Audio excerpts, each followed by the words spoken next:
الحمد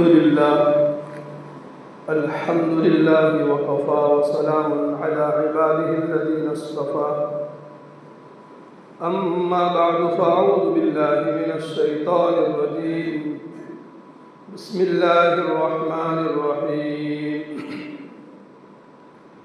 إنا أعطيناك الكوثر فصل لربك وانحر إن شانئك هو الأبتر صدق الله مولانا العظيم. قابل احترام برادران اسلام، آپ حضرات کے سامنے اس وقت قرآن کریم کی ایک مختصر سی سورت تلاوت کی.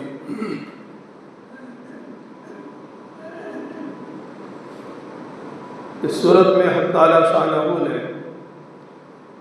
اپنے پیارے نبی جناب محمد رسول اللہ صلی اللہ علیہ وسلم کو صراحتاً دو عبادتوں کا حکم دیا.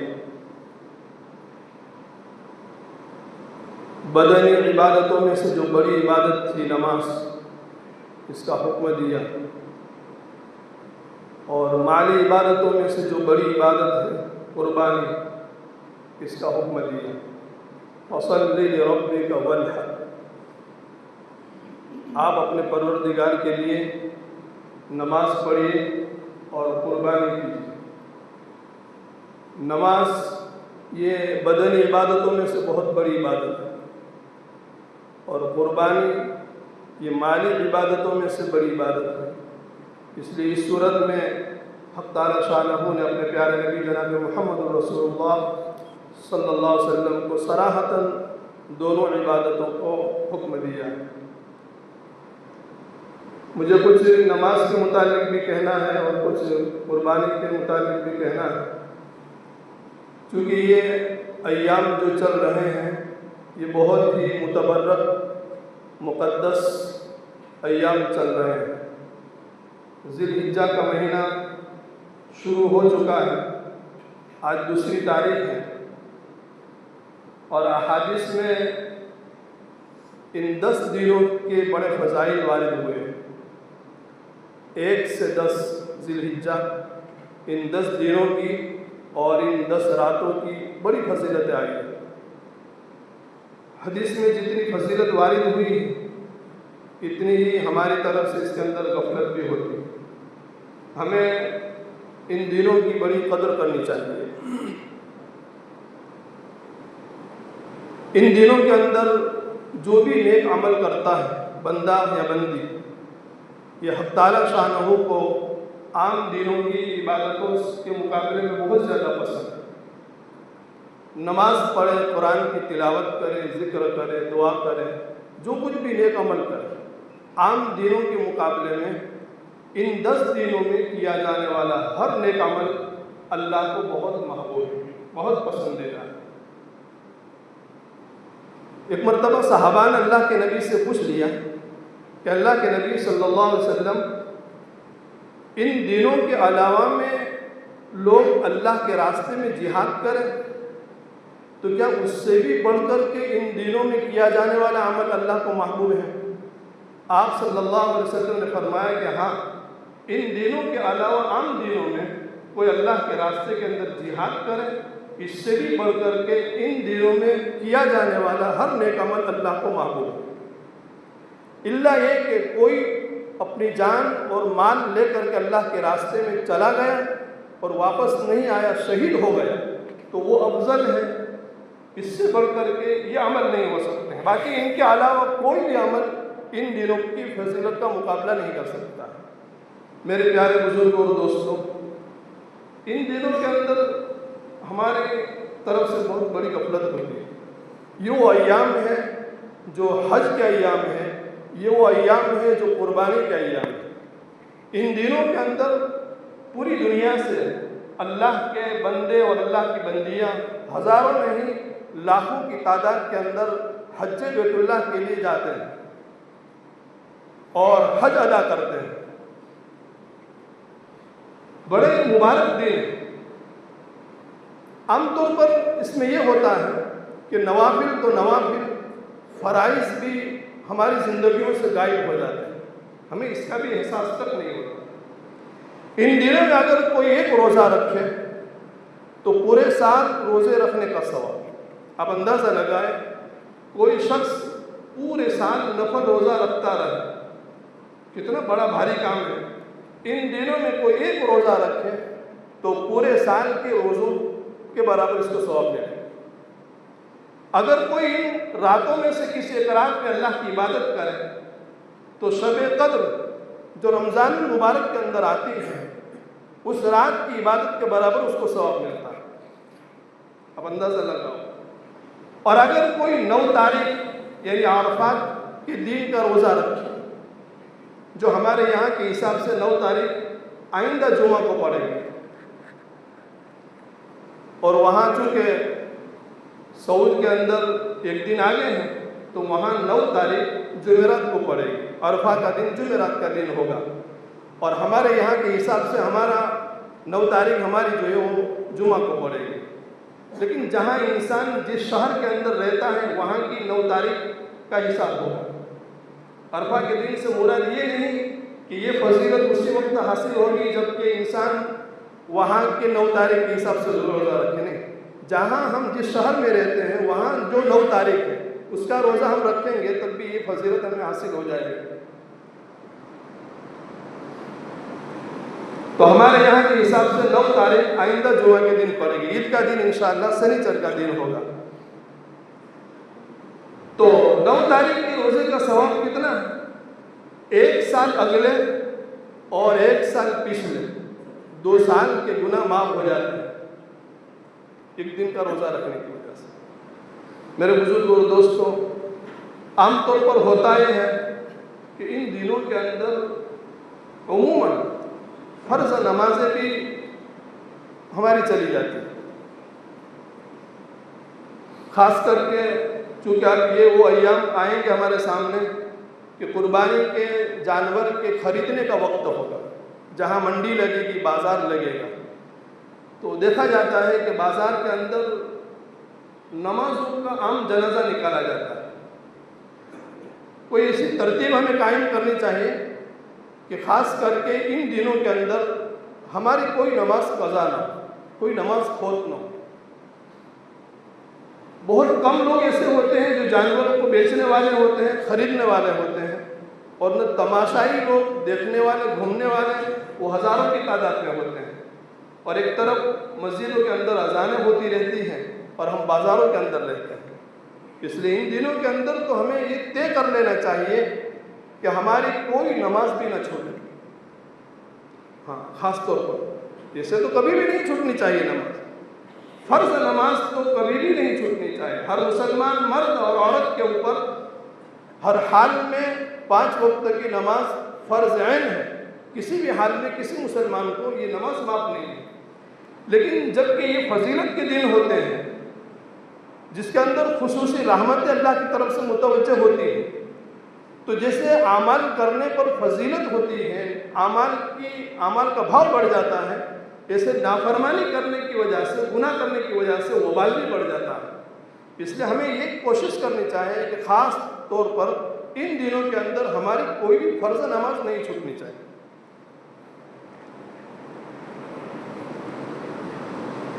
کچھ اعمال ایسے ہوتے ہیں کہ لوگ اس کو اتنی اہمیت دیتے ہیں کہ اس کے آگے فرائض کی بھی اتنی اہمیت اس کے نزدیک نہیں ہوتی۔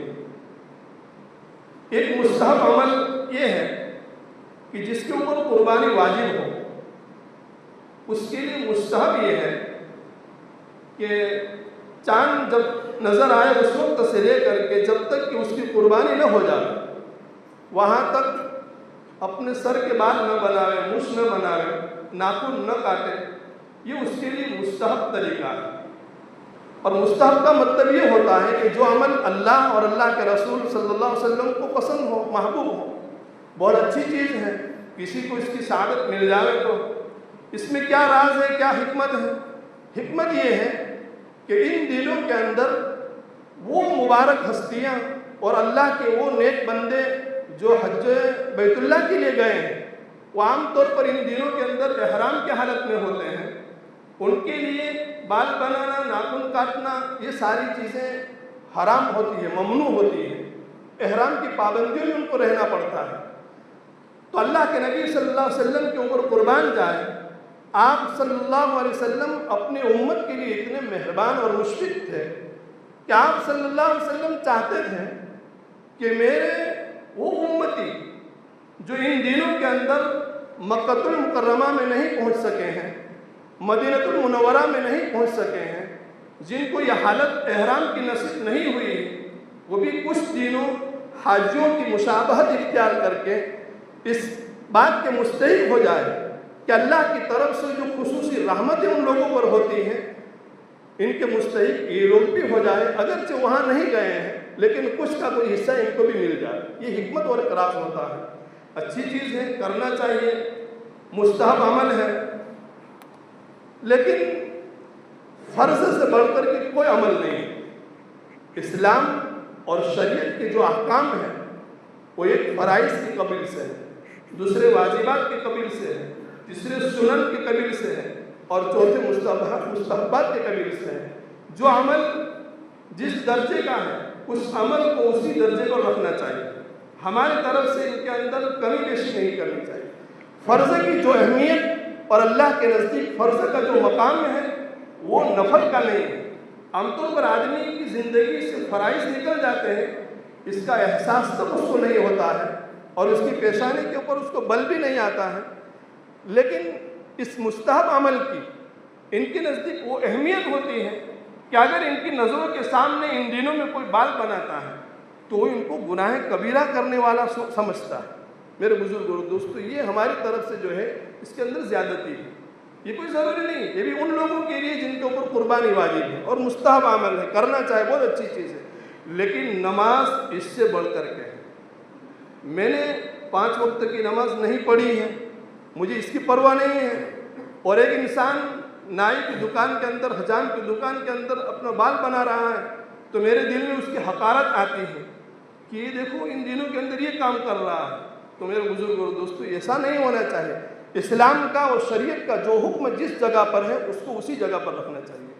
عام طور پر جب چاند نظر آ جاتی ہیں تو لوگوں کے فون آتے ہیں کہ مولانا بال بنا سکتے ہیں کہ نہیں، داڑھی بنا سکتے ہیں کہ نہیں، ناخن کاٹ سکتے ہیں کہ نہیں۔ بہت اچھی چیز سے اتنی فکر ہے، اتنی طلب ہے، ہونا بھی چاہیے۔ تو میں ان کو یہ کہتا ہوں کہ بھائی مستحب عمل ہے، اگر کرو تو بہت اچھا ہے، ثواب ملے گا، اگر نہیں کر سکتے ہیں تو کوئی گناہ بھی نہیں ہوگا، لیکن اس کے مقابلے میں فرائض کی زیادہ فکر ہونی چاہیے۔ ہماری زندگیوں سے جو نمازیں چلی جاتی ہیں اس کی ہمیں بہت زیادہ فکر کرنے کی ضرورت ہے۔ ان دنوں کے اندر ہر نیک عمل اللہ کو بہت محبوب ہے۔ تو ایک بات تو مجھے یہ کہنی تھی۔ دوسری بات، چونکہ یہ قربانی کے ایام ہیں اور خاص طور پر یہ 4 5 6 دن جو ہے یہ جانور کے خریدنے کا وقت ہے، اس لیے ہمیں یہ بھی معلوم ہونا چاہیے کہ آیا ہمارے اوپر قربانی واجب ہے کہ نہیں۔ ہر انسان کی یہ ذمہ داری ہے، ہر مسلمان کی ذمہ داری ہے کہ اپنی حیثیت کی طرف اس کی نظر ہونی چاہیے کہ میرے اوپر قربانی واجب ہے کہ نہیں۔ اگر ہمیں اس کا علم نہیں ہے تو الحمدللہ مفتیان کرام، علماء کرام ہمارے شہر کے اندر بہت سارے ہیں، ہمیں ان کی طرف رجوع کرنا چاہیے۔ قربانی کس کے اوپر واجب ہے، میں مختصراً کہتا چلوں۔ عام طور پر ہمارے ذہنوں میں ایک بات یہ ہوتی ہے کہ جس کے اوپر زکوٰۃ فرض ہوتی ہے اس کے اوپر قربانی واجب ہوتی ہے۔ یہ ہماری طرف سے غلط فہمی، ایسا نہیں ہے۔ جس کے اوپر زکوٰۃ فرض ہے اس کے اوپر تو قربانی ہے ہی ہے، لیکن بہت سے لوگ ایسے ہوتے ہیں کہ جو زکوٰۃ اس کے اوپر فرض نہیں ہوتی، اس کے باوجود بھی اس کے اوپر قربانی واجب ہو جاتی ہے، اس لیے کہ زکوٰۃ اور قربانی کے نصاب کو شمار کرنے میں تھوڑا فرق ہے۔ زکوٰۃ کا نصاب شمار کریں گے صرف سونا چاندی اور مال تجارت، بہت ساری چیزیں ایسی ہوتی ہیں کہ جو زکوٰۃ کے باب میں اس کی قیمت شمار نہیں کی جاتی ہے، جبکہ قربانی کے باب کے اندر اس کو شمار کیا جاتا ہے۔ اب قربانی کس کے اوپر واجب ہوتی ہے؟ جو آدمی قرض سے پاک ہو، قرضہ بات کرنے کی بات، ہر انسان کے اوپر کچھ نہ کچھ قرض ہوتا ہے، ہر انسان جانتا ہے کہ میرے اوپر کتنا قرضہ ہے۔ اگر میں قرضہ بات کر دوں تو قرضہ بات کرنے کے بعد میری مالیت کتنی رہتی ہے؟ اب کتنی مالیت ہونی چاہیے اس کو سن لیں۔ 612 گرام 360 ملی گرام چاندی، یہ اس کی قیمت، اور میں نے یہ معلوم کیا تو 612 گرام 360 ملی گرام چاندی تولے کے حساب سے 61 تولہ کے قریب ہوتی ہے، 61 تولہ۔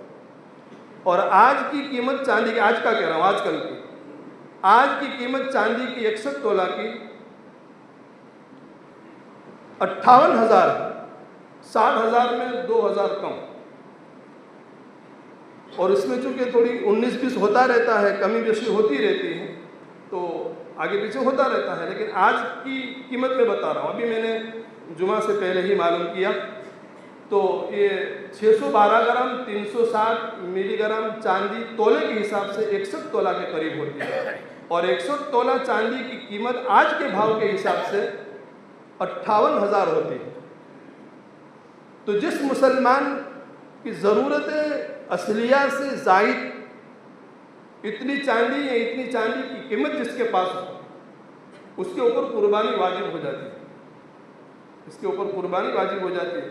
ہر کوئی اپنے بارے میں سمجھ سکتا ہے میرے پاس کتنی مالیت ہے۔ 60,000 کے قریب جس کے پاس مالیت ہو، چاندی ہو، چاندی کی اتنی قیمت ہو، اور قرض وغیرہ بات کرنے کے بعد ان کی جو روزمرہ کی ضروریات ہیں، پہننے کے کپڑے ہیں، کھانے پینے کے غلے ہیں، رہنے کا مکان، ساری چیزیں جو ضرورت کی ہیں، اس کے علاوہ چھوڑ کر کے وہ اتنا مالک ہو جاتا ہے 60,000 کے قریب قیمت کا، تو اس کے اوپر زکوٰۃ قربانی واجب ہو جائے گی، قربانی واجب ہو جائے گی۔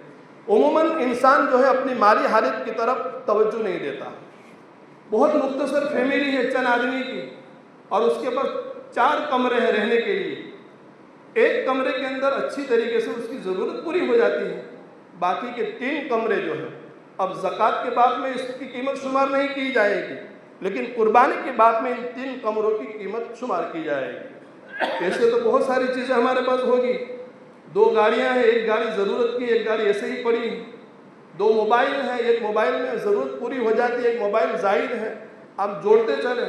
گھر کے اندر بہت سارے اور ڈیکوریشن کی چیزیں ہوتی ہے، فرنیچر ہوتا ہے، جو عام زائد چیزیں ہوتی ہیں، جو ضرورت میں نہیں آتی، صرف شو کے لیے ہوتا ہے، تو قربانی کے اندر اس کی قیمت شمار کی جائے گی، زکوٰۃ کے اندر اس کی قیمت شمار نہیں کی جائے گی۔ نصاب اگرچہ دونوں کا ایک ہے، لیکن قیمت شمار کرنے کے حساب سے قربانی جلدی واجب ہو جاتی ہے۔ اس لیے میں نے کہا کہ بہت سے ایسے لوگ ہیں کہ جن کے اوپر زکوٰۃ فرض نہیں ہوتی ہے، لیکن قربانی اس کے اوپر واجب ہو جاتی ہے۔ تو ان دنوں کے اندر ہمیں اس کی فکر کرنی چاہیے کہ آیا ہمارے اوپر قربانی واجب ہے کہ نہیں۔ قربانی واجب ہو تو پھر جلدی ہمیں جانور کی خریدنے کی فکر کرنی چاہیے اور قربانی کرنی چاہیے، اس لیے کہ قربانی کرنے کے جتنے فضائل ہیں، اس سے بڑھ کر کے قربانی نہ کرنے کی وعیدیں ہیں۔ صرف ایک وعید سنا کر کے میں میری بات ختم کرتا ہوں۔ اللہ کے نبی صلی اللہ علیہ وسلم نے فرمایا کہ جس کے اوپر قربانی واجب ہو اور قربانی کرنے کی طاقت رکھتا ہو، اس کے باوجود کہ وہ قربانی نہ کرے، تو وہ ہمارے عیدگاہ پر عید کی نماز پڑھنے کے لیے حاضر نہ ہو۔ میرے بزرگ اور دوستو، اس کے علاوہ کسی اور وعید کی اور دھمکی کی اور ڈانٹ کی ہمیں ضرورت نہیں ہے۔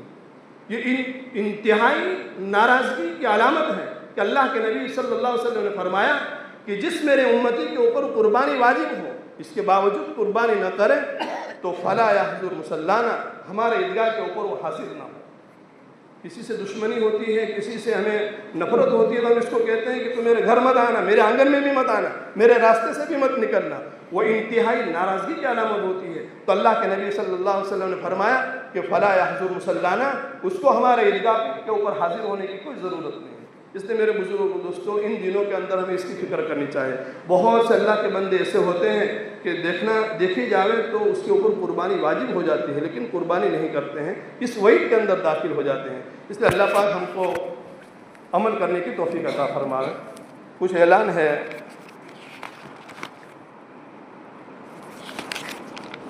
یہ جمعیت کی طرف سے ایک اعلان یہ ہے علماء کے لیے مانگرول شہر کے اور اسی طریقے سے اطراف کے علماء کے لیے اعلان ہے کہ 3 جون کو منگل کے دن مغرب کی نماز کے بعد متصلاً دار ارقم مسجد کے اندر ان کا جوڑ رکھا گیا ہے۔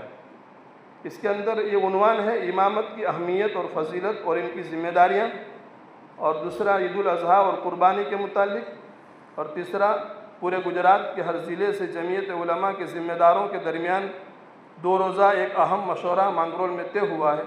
ان تینوں امور کے سلسلے میں ہمارے سامنے انشاءاللہ تعالی ضروری باتیں پیش کی جائے گی، اس لیے مانگرول کے علماء اور اطراف کے علماء 3 جون کو مغرب کی نماز دار ارقم کے اندر پڑھیں۔ اور دوسرا اعلان یہ ہے کہ ہر سال کی طرح اس سال بھی دارالعلوم حسنیہ کے اندر قربانی کا نظم کیا جائے گا۔ ایک حصے کی قیمت ہے 4500 یعنی 4500 روپے، اور اگر پورا جانور خرید کر قربانی کرنے کے لیے دینا ہے تو مزدوری کے طور پر ان کے ساتھ 2000 روپے دینے ہوں گے۔ تو جن کا ارادہ ہو حصہ لکھوانے کا، جانور دینے کا، ذمہ داروں سے رابطہ قائم کرے۔ اللہ پاک ہم تمام کو عمل کی توفیق عطا فرمائے۔ وآخر دعوانا الحمدللہ۔